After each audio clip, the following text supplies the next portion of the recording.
Praise God. Magandang umaga sa Panginoon. Praise God. At ihanda natin ang ating mga aklat sa John John 1:44 at saka yung very familiar sa ating verse 44 hanggang 49 yun, at saka yung Hebrew 13:8 kung hindi po ako nagkakamali.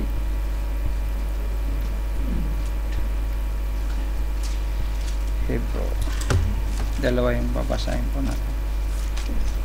Tama po ba? 13:8. Praise God. Siya nga.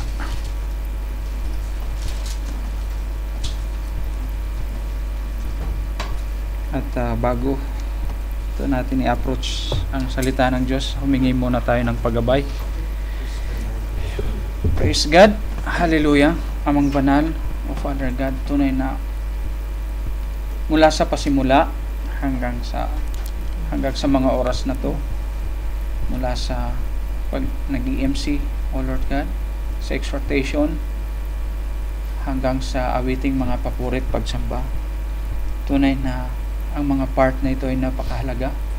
Ito ay nagdadala sa amin sa stimulation, O Lord God, inspiration, O Father God. O Ma, sa pag-approach namin sa iyong mga salita, katulad ng iyong bugtong na anak, naging dependent siya sa iyo.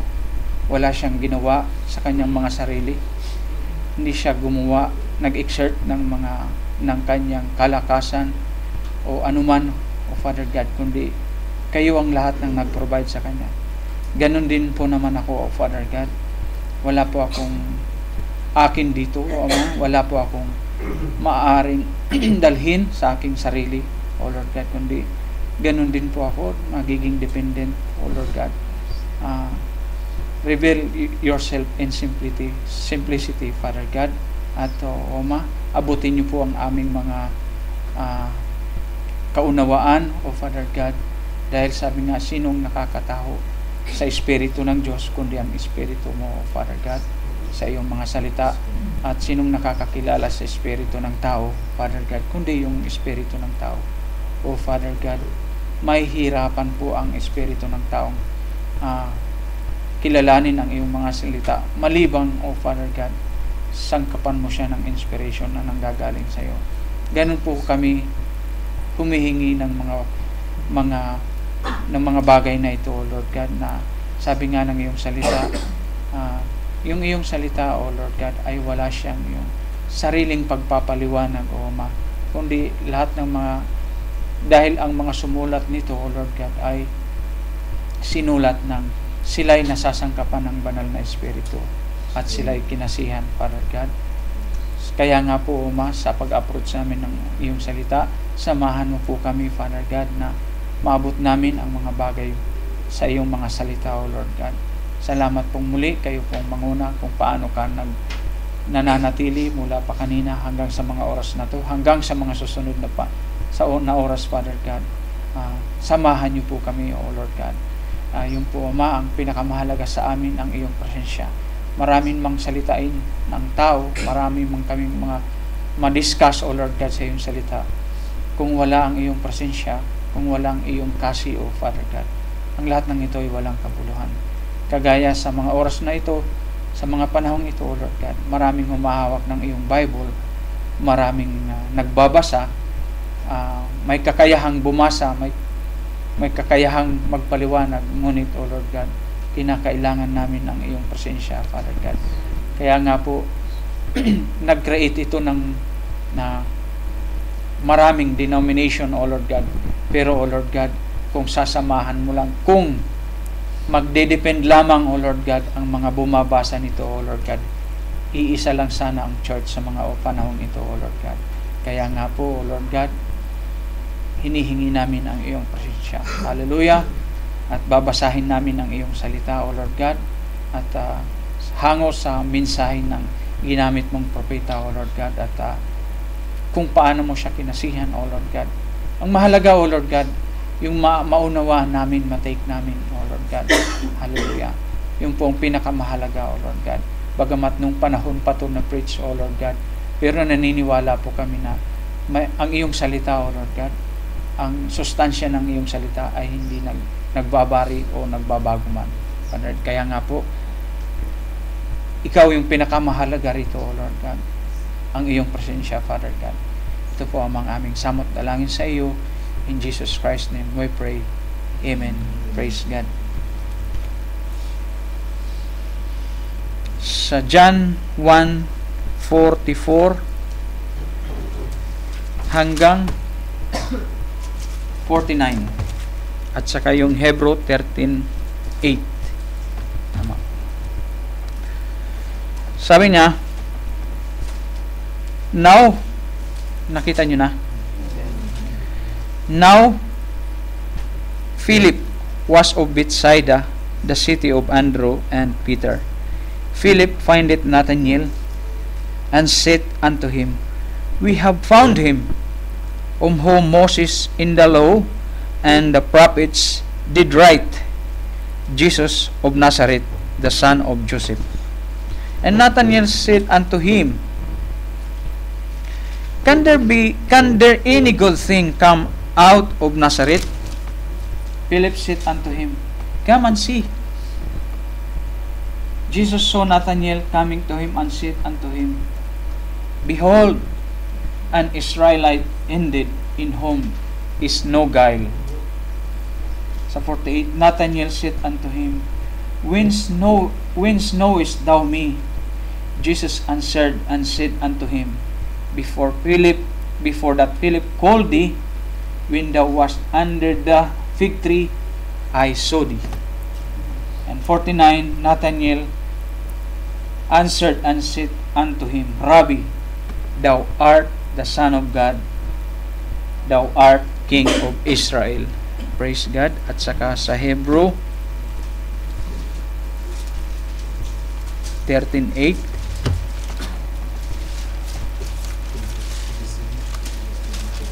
praise God. Jesus Christ the same yesterday, today, and forever. Praise God. Pwede tayong umupo. Sabi nga kanina ng exhortation, knock and it shall be opened. Na-quote niya. Seek and you shall find, and ask and it shall be given.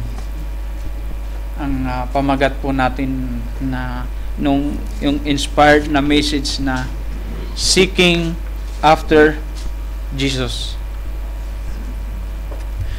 At nagpapasalamat po ako kay Brother Jules na ako sana yung naka-assign doon sa pinuntahan niya. At kinausap ko siya na ako yung nakatalaga ngayon. At wala pong maraming salitaan, conversation. At inako niya yung responsibilidad na yun. Matuloy lang itong ano na to. At nalulungkot man ako na ako nagalak ako na natuloy ito, at nalulungkot naman ako dahil nasacrifice siya. At sana comfort siya ng Diyos. At sa ating lahat, ang makaliban ng isa ay napakahalagang bagay. So ang Diyos ang mag-comfort sa kanya. Praise God. Ang pamagat po ng ano natin is seeking after Jesus. Praise God. At sabi nga kanina nung nagagalak ako sa exhortation, may mga may mga compartment pala sa loob ng natin, sa ating mga puso. At gusto ito yung pasukin ng Panginoon. And every heart should seek after Jesus. Yun dapat ang maging kalalagayan o behavior or attitude ng isang puso. Hanapin ng Panginoon. Tandaan natin ang salita ng tao. Ito'y prone ng failure. Katulad ng kanina patutuo ni sister, naranasan ko rin yan na umasa sila, nagpaasa sila, but nagfi-fail ito. At ang salita ng Diyos, it stands. Ni kailanman hindi ito nag-fail. It always stand. Ang mahalaga rito, alam natin kung paano i-approach yung salita ng Diyos. Tama? I don't mean that the Word of God sometimes is effective, sometimes is not. Hindi yun ang ibig kong ipaabot. Sa sinasabi kong dapat, alam mo yung secret niya, you know how to approach the Word of God to make it effective. Ang ibig ko sabihin, dapat tama yung lahat ng bagay. Hindi ko ibig sabihin na yung salita ng Diyos nagbabari siya.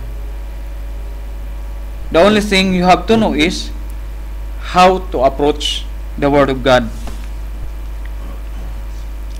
Not everyone says, Lord, Lord, ay dinidinig niya, ay sinasagot niya. Yun yung ibig kong ipadating. The power of God, the Word of God always remain its powers. Anumang salita, liban sa salita ng Diyos, prone ito para mag-fail. And that whosoever come to God should believe that He is. Pag in-approach natin ng Diyos, dapat nasa tamang condition yung puso natin. Nasa tamang, yun nata yung nasa tamang kalalagayan, nasa tamang condition siya. Otherwise, sabi nga dun sa paghahasik, dapat yung tatlo, dapat tama yung naghahasik. Yung salita, laging tama yan. At tama yung lupa. Sabi ni Paul, for I know whom I believe, and I'm persuaded that He is able. Sabi niya gano'n. Dapat, ito'y isang condition na dapat dumating sa isang mananampalataya na ina-approach niya yung salita ng Diyos. And whosoever come to God, truly coming to God, genuinely seeking God, dapat nai-enjoy niya ang benefit at mga privileges what the Holy Ghost gives. Kasi kung ina-approach mo ang Diyos, hindi mo nai-enjoy yung mga manifestation ng salita ng Diyos, yung kung ano yung naibibigay ng Holy Ghost, hindi mo nai-enjoy, there is something wrong. Dapat, kung talagang totoo kang naghahanap ng salita ng Diyos, hindi dahil kung para lang makita yung mga kapatiran, dapat nai-enjoy mo yung mga benefits nito. What the Holy Ghost brought us. And being the same yesterday, today, and forever, hindi ngayon kaya niyang magpagaling at bukas hindi niya na kayang magpagaling. He remained the same. It is proven that the Word of God does not fade. It never failed one time, but remains beneficial to everyone who hears and walks in the Word of God. That the same one, the same God who have raised Lazarus, it is the same God we should serve. Him alone. Siya lamang. A man that is born in the Spirit of God, that same man becomes the image of God inwardly. The same man which became the image of God will do nothing but to seek God. Certainly, he or she will walk according to the Word of God. Simply because he is the image of God. Nasa sa kanya yung salita. Ang lahat ng mga dinatnan ng salita ay tinawag na mga Diyos. But a man who is born in the worldly spirit will never seek God. It is out of his program, out of his way. Ngayon, lahat ng mga bumabasa nito, huwag niyong i-expect na matatanggap nila ito lahat. As said in the Bible, they were preordained. Bago pa man itinatag, they were preordained unto condemnation. They just can't believe it. Maaaring siguro sa takot, katulad ng sinasabi na yun, no? Yung dalawang quotation na yun, there is big difference. Kaya mo ba tinanggap yung Diyos dahil natakot ka, dahil nabasa mo yung mga salot na darating at sa mga parusang darating? Or tinanggap mo siya bilang iyong tagapagligtas? There is something difference. They've got nothing to believe on it or to believe with. Katulad na lang ng isang butil na in-example ni Brother Branham. Kailangan itong ma-germatize. Kailangan itong magkaroon ng buhay. I-fertilize mo man ito ng i-fertilize, kapag wala siyang buhay, walang magagawa yung fertilizer. It won't raise up, for it has no life. It's got to have life to grow up. Kaya nga yung lagi nating naririnig, kapag may seed dyan sa iyong puso, at nadiligan niya ng salita ng Diyos, it will quicken. The Word of God will quicken it. At uusbong ito. At mag-i-start yung thirsting sa salita ng Diyos. Hindi mo ang mga kapatid ito thirst, ang salita ang ito thirst mo. Maybe you will long kasi yung atmosphere ng kapatid iba sa kapatid sa physical. No? Ang sarap pagkasama mo yung mga kapatid.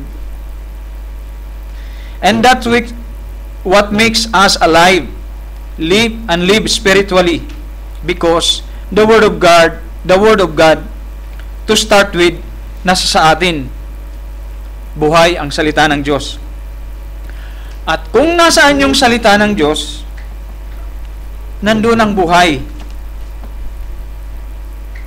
Ang hiwalay naman sa salita ng Diyos, do he or she live physically, but he is dead or she is dead spiritually. Sabi ng Panginoon, if ye abide in me, and I abide in you, ask what you will, and it shall be done unto you. That's a promise, a living promise. Sabi ng John 14:12, verily, verily, I say unto you, he that believeth on me, the works that I do, shall he do also, and greater works he do, because I go to my Father.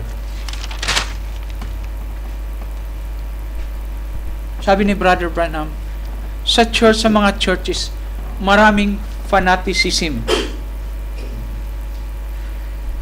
Marami na dyan yung, ang galing-galing ng pastor. Ang galing-galing niya. Ang pugi-pugi niya. Naririnig ko yan sa amin sa Catholic. Ang pugi-pugi ng pari. Kasi bata pa. Fresh graduate siya. Galing-galing niyang magpatawa.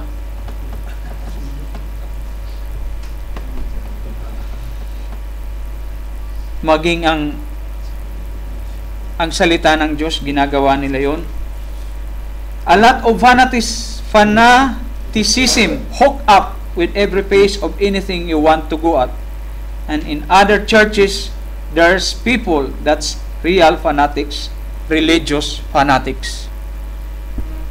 Ngayon, sabi niya, but that doesn't mean that God isn't real. Kapag may fanaticism, yung fanaticism parang ang nakikita ko nito, it's another alternative. But that's not the real one. Now, sabi ni Brother Branham, if there is fanaticism, it doesn't mean that God isn't real. That doesn't mean that there isn't real true Christian. But it only indicates that there's a real true Christian, a real one. If there is fake, it indicates that there is a genuine. Kasi doon to nag-generate lang eh. From the genuine hanggang sa fake. That if the sad thing is you are able to identify the fake believers and your life being similar to them. Yung pinakamalungkot, yung na-identify mo yung mga fake believers but your life is similar to them. That has nothing to do or help your salvation. It does not help. Maraming magagaling maghusga ngayon eh. But we don't care their opinion. We don't care of what they say. But if you found yourself to be in the true and genuine believers every day forsaking worldly pleasure, ginagawa mo yung mga bagay na ito, happy are ye. Happy are ye. Napakahalaga sa atin ang karakter ng isang true believer. By their fruit, ye shall know them, in which we have seen it from the Lord. What character he has shown during his ministry on earth? Ang kanyang overall character, una, hindi niya pinangunahan ng kanyang ama. What he says to the Father, he do. Hindi siya nag-exert ng might.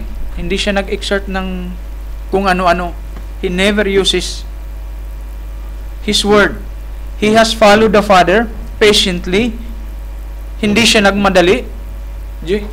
Notice, during the time of Lazarus, yung event na yon, alam niya kasi yung kalooban ng Ama. He tarried. Okay, punta muna tayo sa nag-iba sila ng daan.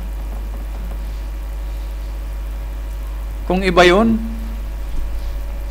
at nagmamanifest sa kanya yung Holy Ghost, you know what? The manifestation of the Holy Ghost should not boast that person. Para siya maging mayabang. Ngayon, nagiging mayabang ang tao kapag nagmamanifest sa kanya yung Holy Ghost. Hindi dapat siya maboast doon. Instead, nagiging humble siya. Sabi ng Panginoon, ako rin naman parang, kumbaga anuhin natin, ako rin naman ay walang magagawa. Kundi yung akin lang nakikita sa aking Ama. Sabi niya ganoon. Hindi niya pinangunahan kailanman ang plano ng kanyang Ama. As He was then, He is now, and will be forever. And that's what He did during and throughout His ministry, doing it today and forever. Kaya siya the same yesterday, today, and forever. That is our Lord. He did never change. He did never change His program. The same type of character He is manifesting. And every man that profess, or confessing to be a Christian must have a Christ-like nature, must have a Christ-like character. And the same in the church today. Kung ano yung church noon, na sumusunod, na totoong sumusunod sa Panginoong Hesus, the same church today at sa mga darating. It should be a Christ-like nature and a Christ-like character. And if it isn't, and there are so many, leave them alone. Kapag nakikita mo silang hindi ganun yung karakter ng Panginoong Hesus na hindi mo nakikita sa church na yon, leave it alone. True Christians are not identified by professing to be Christian. It's got to bear fruit of the Word of God. Kapag nagko-confess ka as Christian, it has to manifest. Hindi yung by declaring by mouth. If anyone told you that the Spirit of the Lord Jesus Christ is in that person must or should act like Jesus. Your character and conduct must be molded like Jesus. Kapag ang Holy Ghost pumasok sa iyo, kagaya nung kanina, when He comes to you, He will mold, that Holy Ghost will going to mold your character, being a real born again in the Spirit of God. Hindi yung nakasarado yung private life, nakasarado yung yung pride. Una niyang mga tinitibag yung mga bagay na yun eh. Yun yung mga unang-una niyang mga kalaban. Sabi nga nasa kahit nagdra-drive na kami, minsan may lesson na sabi niya, minsan pag paiiralin natin yung right of way,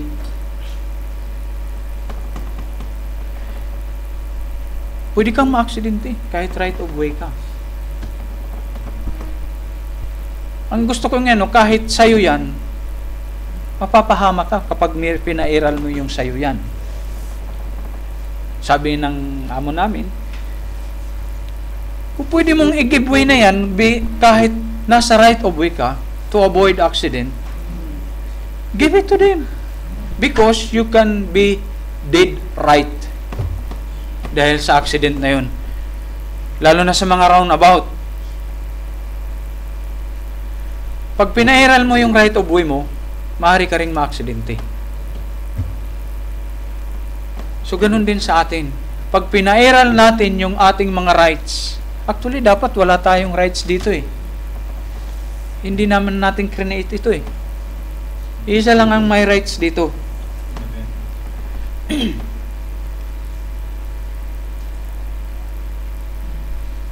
And that's a type of church we need here. We should be. Yung malaya siya. Yung mga pride niyan eh, nandyan lang yan eh. Mas maganda yung i-give up na natin siya completely. Pero pag dumarating yung situation, mukhang bumabalik, no? Minsan parang itinatabi lang natin. That whatever the Father showed us, we believe it. Ganun dapat ang mangyari sa atin. And it had to be. And the Father's Word, the Word of God, is the same Word we need to use to defeat Satan, to overcome. See the Lord? He stick to the written Word. Hindi siya nagkumuha ng mga katha-katha. Hindi niya. The Lord never used His own word. He never used His own might to conquer Satan. The Word of God is more than enough and very much sufficient.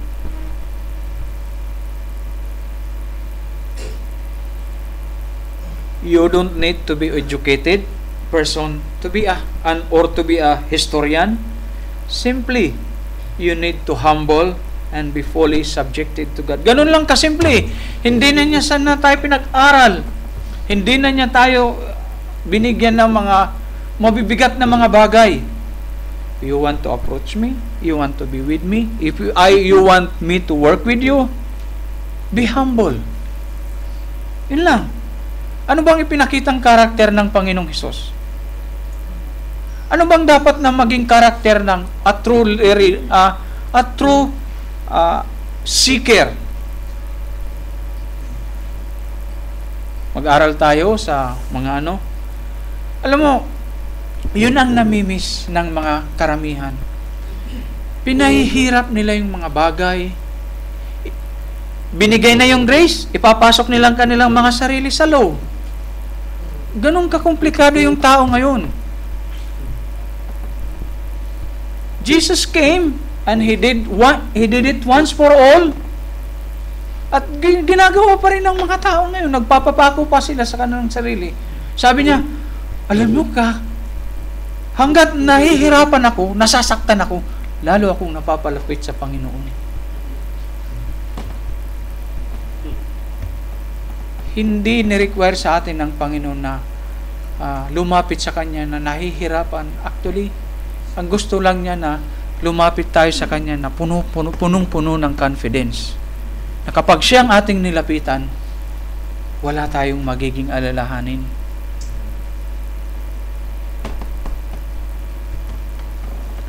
And the Word of God is more than enough and very much sufficient. You don't need to be an educated person. That's the way how it works. You have to approach with humbleness. Do not seek God with your educations and profession. That won't work. Our education, profession, has got nothing to do with God's Word. It is a failure. Kung hahanapin mo ang Diyos by means of education, it is a failure. You won't find Him. Minsan ang humbleness hindi mo pinag-aaralan sa school, pero ang hirap-hirap matutunan. So, wala mang school na ang salita ng Diyos lang naman ang nagtuturo ng humbleness eh. Siguro sa school yung mga values, pero itong pinakamagandang values yung salita ng Diyos.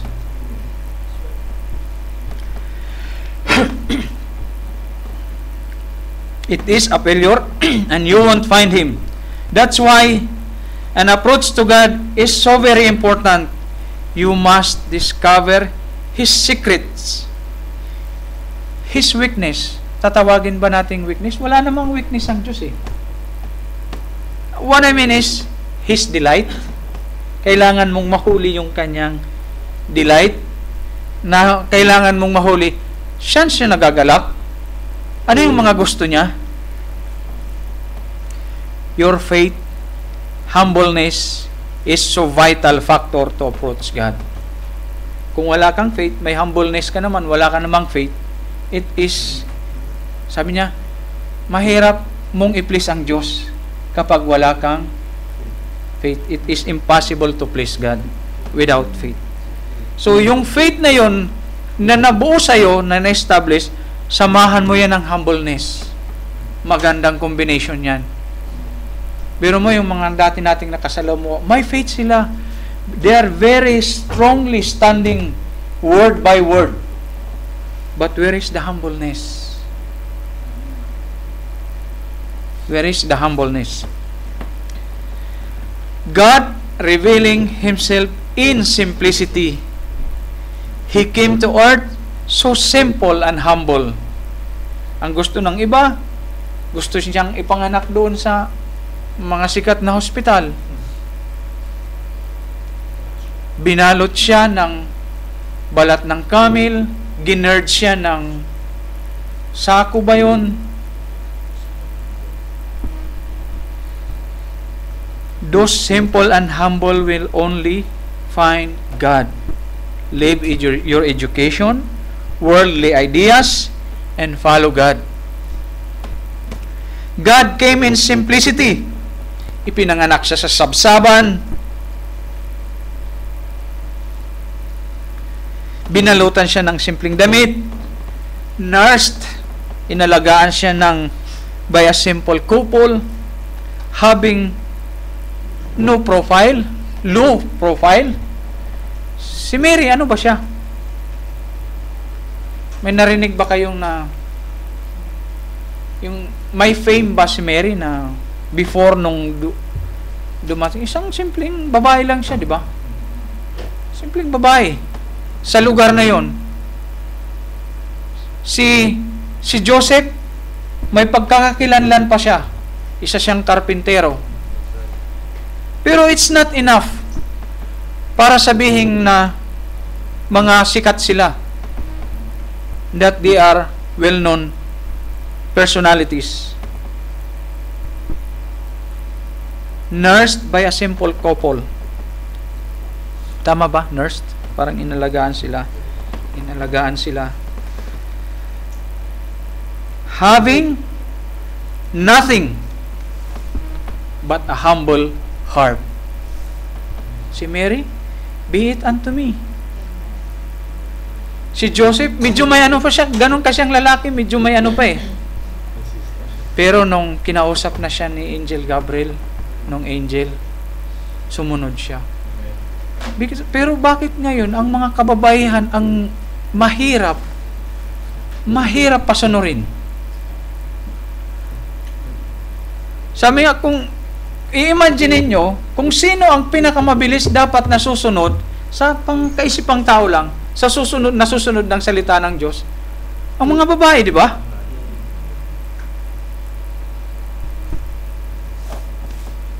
Praise God.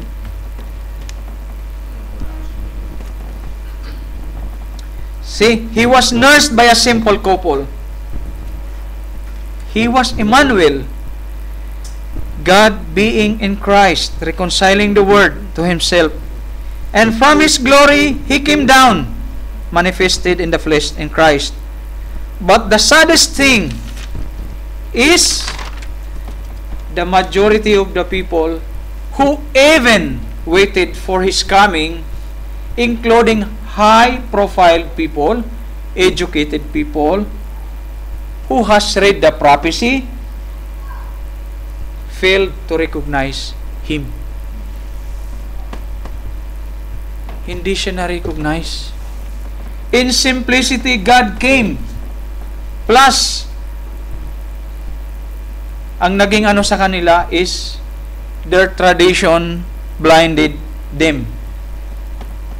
No wonder, not a surprise, that in every single power of God that He has performed and manifested, they have all rejected, even calling Him Beelzebub. Mabuti pa ang Diablo eh. May tamang address. Nakita nyo yung response ni Nathanael? Rabbi, Thou art the Son of God. Thou art the King of Israel. Doon nagagalak ang Panginoong Hesus eh. Bagamat nagsabi niya, paano mo ako nakilala? Paano mo ako nakilala? Nagsalita siya ng ganon. Isang paliwanag lang. A true seeker of God, a true seeker of Jesus, there's no so much struggle dapat. Kung talagang hinahanap mo yung Panginoong Hesus, there is no so much of struggle. Walang maraming paliwanag. Sabi nga ni Brother Branham, mas gusto pa niyang makipag-usap sa isang walang alam, pero tama yung espiritu, kaysa maraming alam, mali naman yung espiritu. Kasi doon sa walang alam na tama yung spirit niya, sa isang oras, sabi niya sa 30 minutes, marami siyang matutunan, marami siyang matatanggap, marami silang madidiscuss, pero sa isang maraming alam at wala naman siyang tamang espiritu, hindi sila makaalis-alis sa isang discussion. Mayroong struggle. They have all rejected it. So simple. When He was here on earth, He has power and authority from the Father. He has manifested. Upon meeting Satan, He never uses power. In simplicity, He used God's word. He used the written word. It is written. It is written. A simple conversation with Satan using the Father's word, it defeated Satan. He used the written word. That's why in every challenges, don't go anywhere.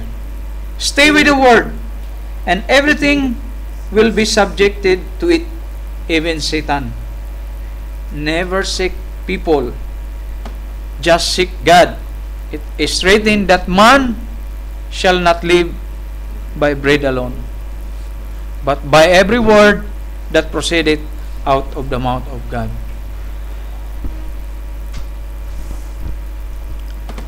Notice that event, that meeting with Samaritan woman, they took about normal water.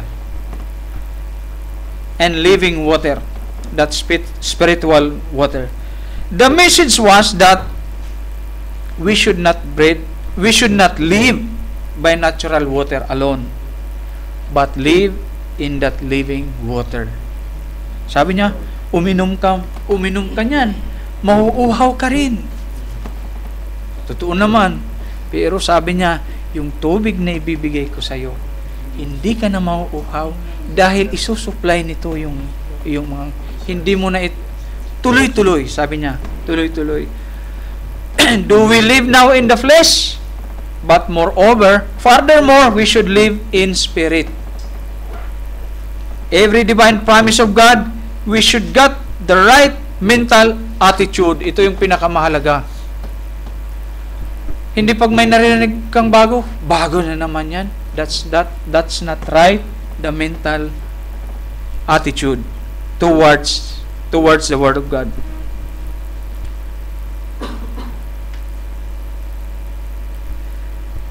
When a Word of God kung mai-share sa iyo o mabibigkas, look it to be right. Believe it. The way it is written, accept it. It's God's Word. Then it will bring it to pass. Faith cannot be defeated. No defeat. There's no defeat in faith. Sabi nga ng message, faith, sabi ng salita, faith is our victory. Once na na-establish na pala yung faith mo, it's victory already. Amen. At itong mga victory, it will follow. Mangyayari na lang at mangyayari ng mga bagay na ito. Here in his ministry, he did not claim to be a great person. Raised in a low-profile couple, he was no great person or claimed to be. The Bible said so.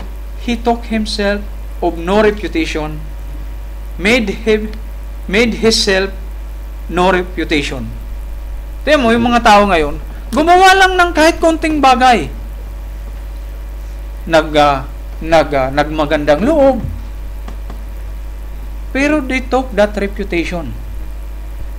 Di ba ngayon, yung mga kumakandidato, yung reputation yung hinahanap. Ganun ang tao ngayon. Kung makaklaim sila ng reputation, ganun-ganun na lang. Pero ang Panginoong Hesus, nagpapagaling. Yung mga may sakit, pinagagaling niya. Yung mga bulag, nakakakita. Yung mga pilay, nakakalakad ng mga maayos. Yung mga pipi, nakakapagsalita. Yung inaagasan, nawala yung sakit niya. For 12 years, inaagasan siya.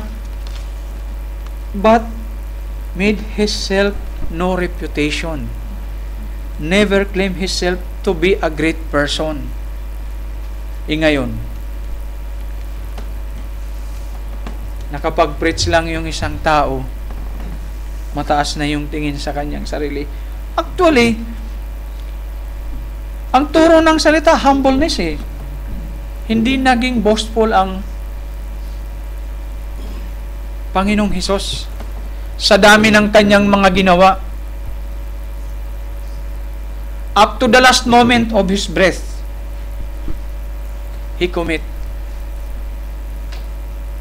Hindi niya sinabi, ay, nakapagpagaling na ako.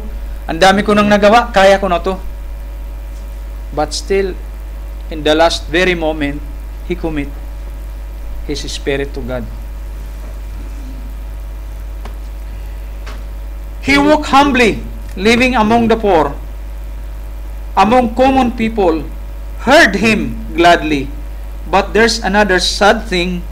These people, high-profile people, holiest, kung tawagin ni Brother Branham, religious teachers, fail to see him. And their blindness leads them to reject the Lord. Gusto nilang makita, they are seeking God according to their education, according to their knowledge. Kaya ngayong nag-aaral, gusto nilang makita doon sa kanilang pinag-aralan eh. Otherwise, useless yung kanilang effort. nagsunog sila ng kilay. Kaya yung mga walang pinag-aralan lalo namang hindi ka tanggap-tanggap sa kanila. Dahil sabi nga kanina, 2 years ka pa lang, ako 30 years na ako. Lalong hindi ka tanggap-tanggap, lalo lang nababaon sila doon sa kanilang pagiging bulag. That's why never use your education to approach God. Never interpret. Never explain God. Don't study God. You just need to believe and accept God. You've got to be moved by the Holy Ghost to see God. Other than this, though it looks like 99%, 99% right, that won't count. You are still a failure person. You see, the Magi's came across the country looking at a star. But similar dito sa mga Magi's na to, they have also that observatories in their days. Yung iba, they even built a wall, a tower, to keep time by the stars. Again, we have a sad thing. No other men, nobody else saw the stars except the Magi's. Why? The reason is, they wasn't really looking for it. The very reason they failed to see that stars. Tiyan mo, yung pamagat na to, ang nakatawag sa akin ng pamagat na to, seeking after Jesus. Ano yung napansin nyo sa pamagat na yun? Seeking after Jesus. Kung nandoon ka sa kalalagayan na yon, sa state na seeking after Jesus, would you think you will pick up denomination? You will pick up religions? Yun bang mapupuntahan mo? Kung titingnan mo yung pamagat na yon, na sinasabi, seeking after Jesus. Very specific. Pero bakit ang karamihan ngayon, napupulot nila yung denomination, napupulot nila yung iba't ibang klase ng mga churches? They didn't really come looking for it. They didn't really come looking after for Jesus. That's really most of our people today. The same condition as of all this, saying there's no such divine healing, miracles. Don't ever say that. Don't ever say that you did not see any miracles in your life. Don't say you never. Because your life is already a miracle. Ano yung ititestimony mo? Yung ibang tao? God did manifested His power to transform us from worldly to godly sons and daughters of God. Sipin mo yun? Naghahanap ka pa ng miracle? Yung mga miracles na yan, para daw yun sa mga, kahit yung speaking tongues, walang difference yun. Para yun sa mga hindi pa mananampalataya. Tama? Yung mga katulad ng speaking tongues. Pero ngayon, na na-experience mo na yung miracle, na ikaw mismo ang naka-experience ng miracle, do you still seeking? Susunod yan. Sabi niya, hanapin mo muna yung salita ng Diyos at ang kanyang katwiran. At ang mga bagay na to ay susunod na lang sa'yo. Seek ye first the kingdom of God and His righteousness, and all these things shall be added unto you. Hindi tayo yung mga yung mga miracle seeker, sign seekers. We are seers. Naniniwala ako. Tayo yung mga nakakakita.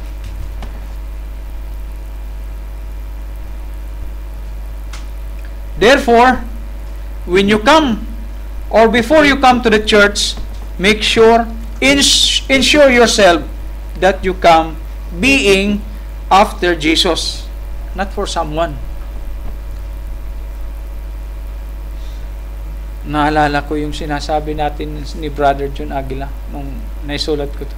Sabi niya, meron dito sa church, pupunta lang para may mautangan. Pupunta lang para yung pala para gumawa ng networking. Isipin mo yun. Nakita ba nila ang Panginoong Hesus? Hindi nila nakita. Hindi nila nakita. Iba kasi yung motive nila eh. Iba yung motive nila. If you really come to the church, paglabas mo ang ibinabalita mo yung mga salita ng Diyos.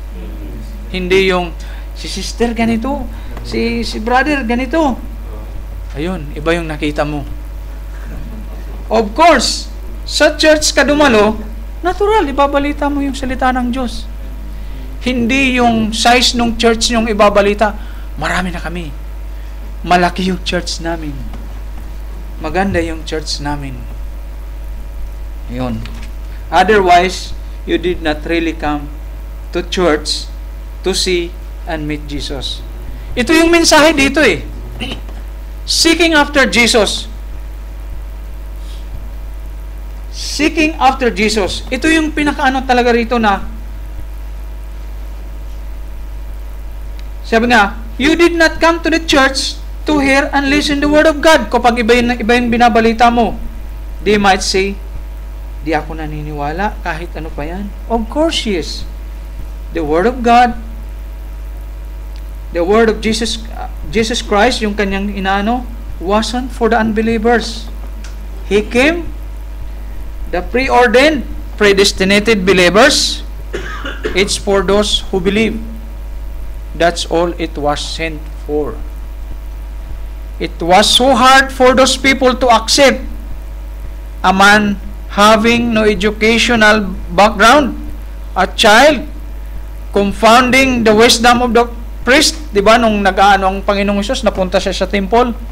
It was very hard. Ang tinitingnan nila, bata pa to eh. Diba yung anak to ni ano? So when you come, make sure na hindi ka sa tao tumitingin. Make sure that yung sa salita yung hinahanap mo. Otherwise, you have the same spirit yung doon sa temple. Saan kumuha ng galing to? Saan to nag-aral? That's what makes the difference. Now, God is with him. God is with you. God is with us. That makes the difference. Marami mang kamang sabihin, wala naman sa iyo yung Diyos. Marami nga sila, wala naman sa kanila yung Diyos. Pero kakaunti man tayo, nasa atin naman ang Diyos. Yun ang mahalaga.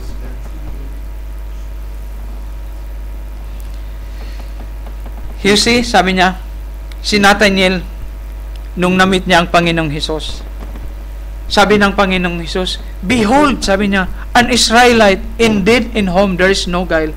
Sabi nga ni Brother Branham, kung i-interpret mo yung pananalita ng Panginoong Hesus, sabi niya, behold, a true Christian, a believer, a truthful man. Sana masumpungan tayo. Sabi nga, sa ating buhay, yung mga nakakakita sa atin, napupuri nila ang Panginoon. What a fulfillment of a Christian kung nagaganap sa kanya yung mga bagay na gano'n. And see how Nathaniel recognized the Lord. Rabbi, sabi niya, thou art the Son of God, thou art King of Israel. Isang paliwanag lang kay Nathaniel. Nakita kita. Nandun ka pa. Nung tinawag ka ni, nung nakita ka ni Philip, nakita kita. Nagkaroon ba siya ng follow-up question? Wala na. In-interrogate ba niya ang Panginoong Hesus? Bakit niya sinabi yung mga bagay ngayon? Ngayon, mag-share ka, i-interrogate ka ng sinisiran mo. Oh! Talaga, i-interrogate ka.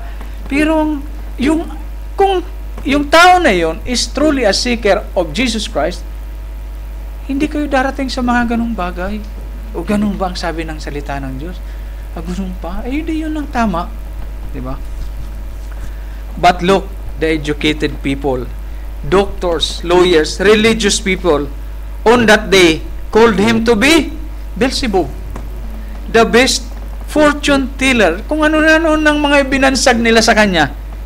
The best fortune teller in the world, sabi pa ng ating kapatid na propeta. But the devil said, He is the Son of God, the Holy One of Israel. Sabi nga sa James ba yan na, mabuti kung naniniwala kayo ng iisang Diyos. Tama ba sa James? Dahil si Satanas din, naniniwala na isang Diyos, nanginginig pa siya. The devil knowed more about him than they were. Sige, isipin mo, nakapag-aral ka na, ang hirap tanggapin. It is a very disappointing situation. People says, we know who you are. Lagi nilang sinasabi. Pero ang pagkakakilala nila, siya'y may sa demonyo. Siya'y si Satanas. But the devil says, always, He is the Son of God. The same ministers, priest, called him to be Beelzebub, the chief of the witches and devils. Ngayon, who really seeks after Jesus? Meron akong mga in-example dito na that woman who for 12 years issued blood. For sure, before meeting the Lord, she have heard the Lord. Hindi pa man niya namimit. Naririnig na niya kasi bawat nagpapagaling sa isang tagpong nagpapagaling ang Panginoong Hesus, His fame goes abroad. Parang lumalaganap. For sure, before meeting the Lord, he have heard of the Lord for His healing and miracles being done sa mga iba't ibang lugar. Now, think, what's on her mind? Being in the same location with Jesus. Just imagine you are in that situation, in that woman's situation. Una, naririnig mo lang siya. Ngayon, nandun na kayo sa iisang lugar. What's on your mind? Ano yung nasa isip mo? She must be desperate. She must be determined to see, to meet, at least, to touch His garment. At least, to touch His garment. And she will be healed, having no doubt in her heart that once she touches the Lord's garment, she believes, she's persuaded, she will get the healing. Her faith touched the Lord. Her faith moved the Lord. Ganun dapat. That centurion at Capernaum beseeching his servants healing. Biro mo, servant lang niya yun. How much more kung ikaw na yun? How much more if it is your son, if it is your daughter? This one, servants lang niya. Anong close relation mo doon? Servants mo lang yun. But notice what faith he has. Sabi niya, yung aking servant is having palsy and grievously tormented. His faith was so great and moved the Lord, saying, sabi niya, just say or speak the word, and my servant will be healed. Itinayp pa niya yung kanyang pagiging centurion na kapag sinabi ko sa aking mga tauhan, gagawin nila yon. Biro mo, iba naman to. Natural yun. Ito yung sinasabi niya, iba naman. Ibang stage, ibang level to. Sabihin mo lang, gagaling yun. And the same time, Jesus did speak to this centurion. Sabi niya, the same time where that servant healed. Sabi ng Panginoong Hesus, tama ba? Hindi pa ako nakakita ng ganitong pananampalataya sa Israel. Siya yun, di ba? Yung tagpong yun. Biro mo, ganon na yung faith niya for a servant, for his servant. Baka kung tayo lang, kapag ano lang natin, wala tayong ganong ano eh. Tayo nga eh, nag-i-struggle pa tayo eh. Sa ating mga sarili na yon, may hinihiling tayo. And the same time, kung kailan sinabi ng Panginoong Hesus, nalaman niya, yung oras nung sinabi ng Panginoong Hesus, doon din na. Dahil nung dumating na siya, gumaling na yung kanyang servant. Another thing, that Lazarus, he rose from the dead. He raised up from the dead, whom the Lord loved. Notice Martha and Mary. Parehas pala silang nagsalita. Tama ba na, if thou hast been here, kung nandito ka sana, buhay pa sana. My brother hath not been dead. Sabi niya ganun. Sabi niya, hindi pa tayong ano mo, natutulog siya. At bubuhay siya. Oo, alam namin. Iba naman yung kanilang, iba naman yung tagpo na sinasabi nila. Pero, they're a little bit shaky. Para bang ganun. Dapat, may kaibahan ba yung sinasabi? Kung nandito ka sana, hindi sana namatay. Mayroon kang faith na ganun. Kung nandito ka sana, hindi sana namatay. What is the difference kung ngayon na nandyan siya? Na mayroon ka na dapat, beforehand, mayroon ka ng faith. Kung nandito sana siya, kung nandito ka sana, hindi sana namatay. May limitation ba yun? Kung mayroon ba kayong nakikitang limitation na namatay na ang Panginoong Hesus, you have faith beforehand, what is the difference? He can raise up Lazarus. So parang kung may nakikita, parang ganun ang nakikita nila. He can raise up Lazarus. Mayroon ka ng faith eh.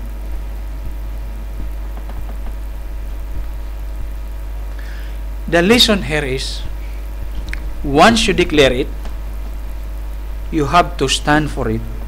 Believe it. Don't ever step back. Don't have a dot of doubt. It won't help at all. Napansin nyo kapag napapansin sa mga message, si Billy Paul ba namimigay ng mga prayer card? Tingnan natin yung tipo dyan. Sinasabi ni Brother Branham, let's say, namigay kami ng 150 prayer cards. Siyempre, hindi lahat nabigyan doon. That prayer card is not an assurance of healing. Tama? Ipinangangaral niya, para bang sinasabi niya, don't worry, kahit wala kayong prayer card, you will still receive your healing. Parang ini-encourage nila.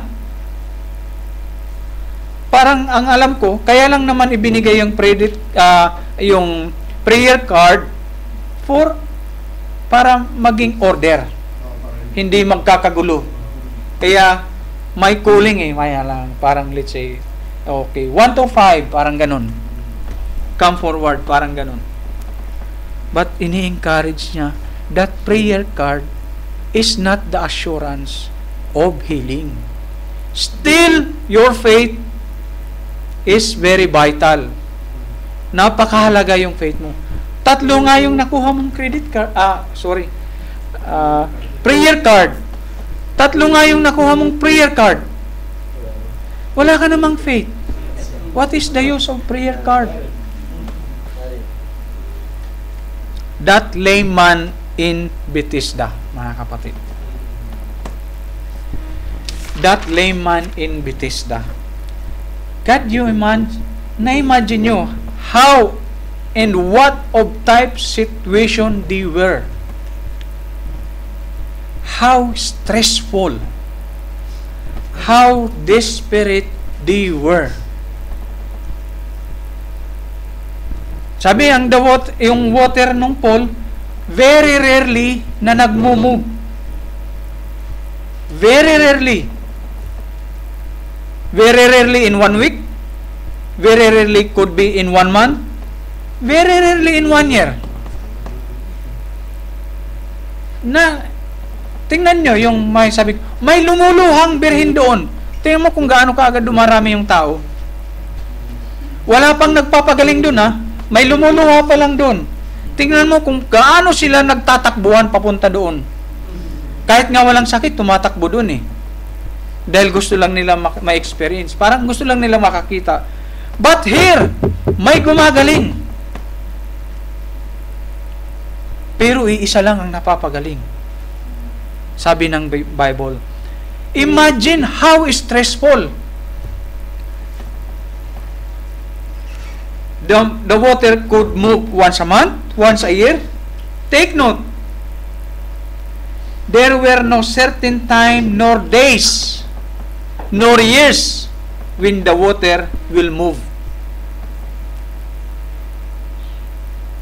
Anong na-imagine yung senaryo doon? Maring nagtutulakan sila, maring mahaba yung pila, maring they are already in the mouth of the pool. Minsan naisip ko nga pag maraming tao, may business na Napansin nyo? Yung sa templo na lang, yung pinag-ano ng Panginoong Hesus, yung mga sa tingin nyo, mayroon kaya doon din? May mga nagtitinda ng mga merienda, may mga Posible. Posible yun. Naisip ko lang naman yun. Kasi, just imagine, you don't know, wala kang alam kung kailan gagalaw yung at iisa lang yung But take note again, this parang the same type with that prayer card. That lame man, that water is not assurance of his healing, but there is someone who gives the healing. That don't need him to go in the pool. Ganon din. Sabi niya, gusto kong lumalinis. Gusto kong gumaling. Sabi niya, wala man sa akin wala mang tumutulong sa akin. Ano yun? Wala siyang relatives? Sabi niya, pag gumalaw na yung walang nagbubuhat sa akin. Ano yun? Wala siyang relatives doon? Di ba pag may mga ganon, maring binubuhat siya. Yung mga may sakit. Di ba mayroon nga yung iba nung nandun ang Panginoong Hesus sa isang bahay, doon nila pinadaan sa bubong. Ano-anuhan nila, iginanon nila. So, titingnan mo, wala bang relatives yung lame man na yun? But anyway, that's not important. That relatives has nothing to do with his healing. He himself, biro mo. At pansinin nyo, wala bang ganong may situation din na stand katulad nung lame man doon, being halos, siguro sila lahat desperado. Wala bang katulad nung lame man na yun na at least the same na Isa lang pinagaling sa dami-dami nun. Imaginein mo na lang iba't ibang klase ng sakit nagpuntahan doon. Sa tingin mo may 10 lang sila? Hindi. Marami yun. Baka nga sa sobrang tagal na ng mga tao doon, masaya na sila Di ba? Naging reluctant na sila. Dito na lang tayo masaya. Lalo nang yung masakit, at least dito nalilibang. Pag doon ka sa bahay nyo, nasa kwarto ka lang kasi may sakit. Dito, marami kang nakikita. Hindi kaya parang dumarating na sa'yo. Ganon din. Mga kapatid, wag natin gagawing routine to. Yun ang message dito. Wag natin gagawing routine yung Friday. Pag dumating sa'yo yan, something goes wrong ahead. Or, sa moment na yan, something is wrong. Masaya na sila dun. Diba? Kasi ganun ang tingnan mo, ganun sa atin eh. Sa templo pa lang, nangyayari na yung ganun. Nandun na yung mga may mga magician niya na doon, maaari. Parang kung isipin mo, oo nga naman, di ka nalalayo. Pag naghahanap ka ng bahay, hinahanap mo yung malapit ka sa mall, very accessible yung daan. Parang ganun dang motive nila doon eh. Para paglabas mo ng simbahan, andyan na yung bilihan kaagad. Tingnan mo yung Baklaran, nakapunta ko doon. Yung Quiapo, nababalutan ng mga herbal. Pero yung nandoon sa labas, hindi nagpapagaling. Mas malakas pa mag-offer yung mga nasa labas ng simbahan na nagpapagaling ito. Di ba? Pero yung pinupuntahan nila sa loob doon, hindi sila ganun kaano na may nagpapagaling doon. Yung mga nandoon, iba't ibang kahoy na nilagay sa bote na pinaghalo-halo, brown yung kulay, may mga langis. Mas malakas ang loob na magsabi na ito yung nagpapagaling. Pero yung nandoon sa loob, yung nandoon sa mga loob, parang naging naging routine na lang nila. Praise God. So ganon, wag nating maging routine. Pag pumunta tayo rito, we must be desperate, we must be determined to seek after Jesus. Mas masarap kaya naghahanap sa Panginoong Hesus ng walang sakit. Di ba?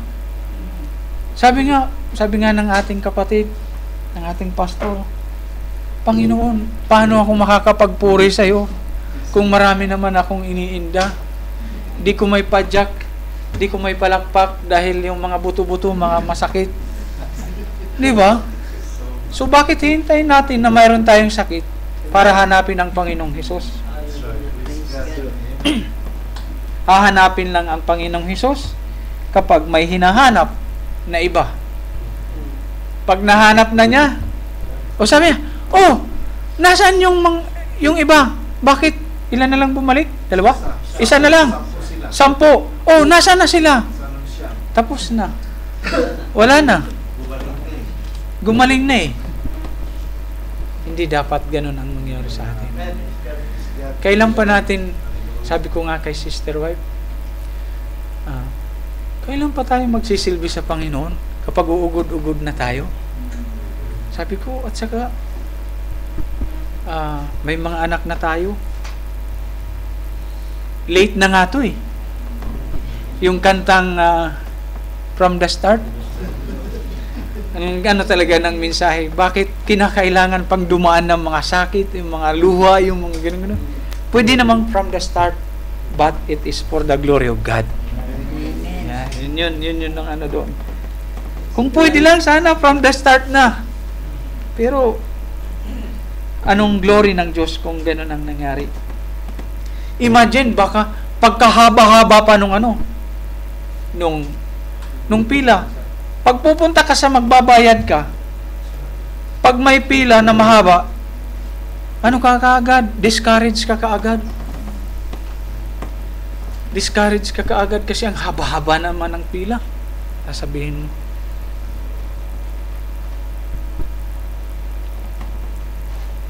Biro mo, pupunta ka doon. Very rarely.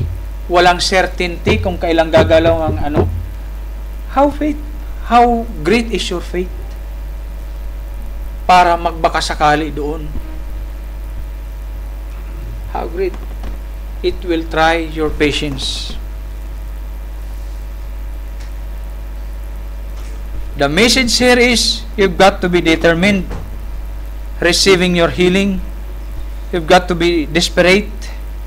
Your faith has got to be established. Seeking after Jesus. Once you seek God, you seek Jesus.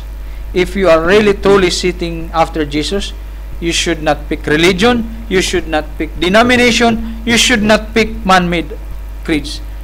Otherwise, kung ito na yung pinagtatanggol mo, you have to stop and go back.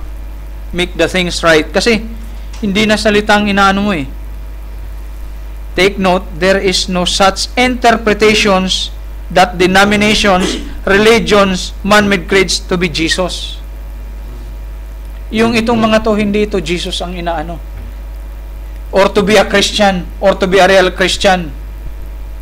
This denomination does not interpret Jesus, does not prove God, does not hindi ito nagde-declare na ito yung tunay na Kristiyano. Ito lang yung mga papahiwalay. That if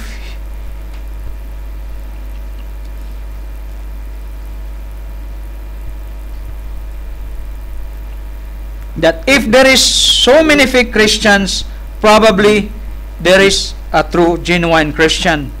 If there is false Christ, probably there is true one. If there is a fake Jesus, sorry for my word, but sabi nga yung mga Bhagavan, napansin nyo, bakit ko sinabing mayroong ano? Sabi, yung mga Bhagavan, yung mga pag-alagala, sabi niya, si Pablo kilala ko. At yung pinangangaral nilang Jesus, kilala ko. Sino yung pinangangaral niyong Jesus? At sino-sino kayo? Parang ganun yun, di ba? Sino-sino kayo? There is a fake because there is a genuine. Sabi niya, sabi ng Panginoong Hesus, John 4:22, ye worship, ye know not. So may sinasabi nilang Jesus, pero actually hindi nila matumbok. We know what we worship. This matters, the whole thing. Yung we know what we worship. In seeking Jesus, in seeking after Jesus, magtatapos na tayo mga kapatid. Be ready to discharge. Open up. Open up. Be ready to unload. Give up. Forsake. Because Jesus might require something that is too hard for you. Yung readiness to give up. Look at that blind Bartimaeus giving up his turtle doves. Turtle doves bang tawag doon? Giving up his dog. What is in his mind? Hindi na natin iano. Pero ano yung kanyang, what makes him decide to give up those things? Ano yun? I believe it's not a natural thing. A true seeker of Jesus Christ must come to a situation that he is determined and desperate. After Jesus, very specific. Pag after Jesus ka, tapos iba yung napupulot mo, there is something wrong. Nagda-divert ka. You will end up finding yourself on denomination, on religion, and so forth, either even in man-made ideas. We got to give up temporal things and take up eternal things. A real true seeker of Jesus would not really struggle when she met Jesus. Wala nang maraming discussion, wala nang maraming interrogation. You just believe that He is. Praise God. At doon tayo dinala ng message. Ayoko pong dugtungan na at pwede tayong tumayo na. Praise God. At manalangin tayo ng isang maikling panalangin. Brother John, ikaw yung magsabi kung sino yung mag-closing prayer.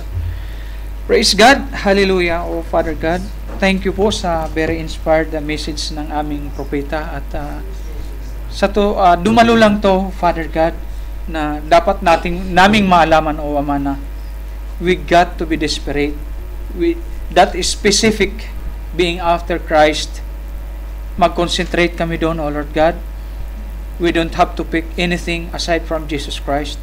We should have nothing to believe anything other from Jesus Christ, Father God. Just after Him and Him alone, Father God. Salamat pong muli, O Father God. Mga bagay na na nasabi ko na hindi ito'y naka-align sa iyong mga salita, maaring itong magkaroon ng double meaning. Forgive me, Father God, at let it be for them, the listeners, be the right interpretation, ibigay mo sa kanila. At ganun din ako, Lord God, sama mo ako sa pagtatama, Father God. Salamat po muli at patuloy ko pong hinihingi ang iyong forgiveness kung mayroon akong nasabi na hindi naging kalugod-lugod sa iyong harapan at nabanggit ko sa aking mga kapatid, Father God. Salamat pong muli at wala po akong maaring dalhin dito. Wala akong maaring i-take na reputation na kundi, O Lord God, ang kagalakan lang, O Lord God, na magamit mo. At sa lahat ng mga ginagamit mo, naniniwala po kami na ganun yung nagiging kaisipan nila. They have nothing to boast, O Lord God. Truly, ng iyong mga salita, once it came to a person, O Lord God, it makes that person so humble, Father God. Salamat pong muli at salamat po sa paggamit, O Lord God, at dinadalangin na rin namin, O yung mga upcoming na mga services na gagamitin nyo yung mga kalalakihan. I-segregate nyo na po sa Father God. Hallelujah, Father God. Thank you po, Father God, sa time at sa iyong pananatili sa amin. Ito po ang aming samot dalangin sa iyo, Father God. In Jesus Christ's name we pray. Amen. Praise God.